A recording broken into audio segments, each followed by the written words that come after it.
আমি এমন অনেক স্টুডেন্টকে দেখছি ভাইয়া যারা এই সহজ সহজ মিডল টার্মগুলোর জাস্ট একটা চিহ্ন ভুল করার কারণে ওর পুরো ম্যাথটা তো গেছে গেছে, পুরো সৃজনশীলটাও শেষ হয়ে গেছে। তো আজকের পর থেকে তোমাদের এই চিহ্ন নিয়ে আর সমস্যা ইনশাল্লাহ হবে না। তো দেখো ভাইয়া, আমরা মিডল টার্মের নিয়মটা আসলে কি জানি, যে যে এক্স স্কোয়ার বা তোমার যে স্কোয়ার সম্বলিত যে পদটা আছে তার সাথে যে যে শেষে ধ্রুবক পদটা আছে তাকে আমরা গুণ করি না। প্রথমে প্রথমে এইটার সাথে এটা গুণ করতে হবে। দেখো আমরা গুণ করি 42 এ কি হবে, এটা 42 এক্স স্কোয়ার হবে। আচ্ছা, এক্স স্কোয়ারটা তুমি একটু পরে চিন্তা করো, আগে এখানে যে 42 আছে, নিয়মটা হচ্ছে যে 42কে আমরা এমন দুটো সংখ্যাকে ভাঙবো যেই দুটো সংখ্যাকে যোগ বিয়োগ করলে এই যে মাঝখানে যে আছে এ হবে, এবং গুণ করলে এ 42 হবে।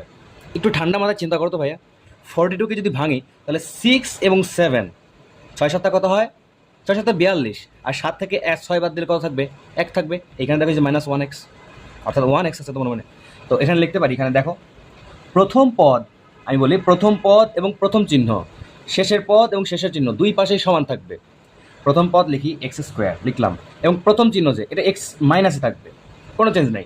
ওকে, এখন আমি কত বসবো দেখো, এখানে 7x চিন্তা করি, এখানে এক্স চিন্তা করি, এই যে এক্স স্কোয়ার ছিল এক্স চিন্তা করছি, এখন 7x এখানে লিখি, বড়টা আগে লিখি, অর্থাৎ 7x লিখলাম।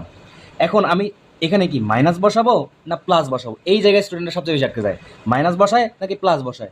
খেয়াল করো, তুমি যদি এখানে এখন 6x আছে থাকি, হ্যাঁ, তুমি যদি এখানে মাইনাস বসাও তাহলে মাইনাস, বড় সংখ্যার মাইনাস চিহ্ন আছে ঠিক আছে, কিন্তু মাইনাসে মাইনাসে প্লাস না, তাহলে মাইনাসে মাইনাসে প্লাস হলে 6-এর সাথে 7 যোগ করলে কত হবে, 13 হয়ে যাবে। কিন্তু এখানে কি 13 আছে না, এখানে তো -1x আছে মনে মনে।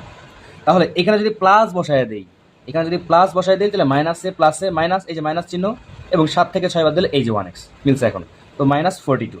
তাহলে প্রথমটা শেষেরটা ঠিক আছে। এবার দেখো, এইখান থেকে একটা জিনিস কমন যাবে, এইখান থেকে একটা জিনিস কমন যাবে, এখান থেকে x কমন যায় না, সবাই পড়ো 6-7 অঙ্ক, এখান থেকে x কমন যায়, কমন গেলে x -7, এখান থেকে যদি +6 কমন নেই আমরা তাহলে কি হবে, x -7। দেখো প্রথমটা যেটা হবে দ্বিতীয়টা ঠিক সেটাই হবে। তো এখন x -7 একটা উৎপাদক এবং x +6 একটা উৎপাদক, শেষ।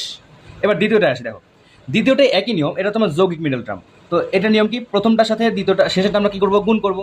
তো 3-এর সাথে 14, তো 3 × 14, 3x স্কোয়ার × 14x কত হবে, 42x স্কোয়ার হবে না। ঠিক এটাও সেম নিয়ম ভাই, দেখো 42x স্কোয়ার, এটাকে যদি ভাঙি তাহলে 6 আর 7 যদি চিন্তা করি, 6 আর 7 গুণ করলে কত হয়, 6 7 42, আর 7 থেকে 6 বিয়োগ করলে এই যে হয়েছে না, আগেটার মতোই। তো এটাকে ভাঙলে দেখো আমরা করি 3, প্রথম পদ এবং প্রথম চিহ্ন সেম থাকবে। এরপর এইখানে আমরা কি বসাবো, প্রথমটা হচ্ছে বড় 7x, এখন এখানে -6x বসাবো না +6x বসাবো, তাহলে এখানে যদি মাইনাস বসাই তা মাইনাসে মাইনাসে প্লাস হয়ে যেত, কত হতো, 7-এর সাথে 6 যোগ করে 13 হয়ে যেত। কিন্তু যদি প্লাস বসাই, বড় সংখ্যাকে মাইনাস, মাইনাসে প্লাসে মাইনাস হয়েছে, এবং তোমার হচ্ছে এখানে তোমার হচ্ছে কি এক্স হয়েছে -14। ওকে, এখন এই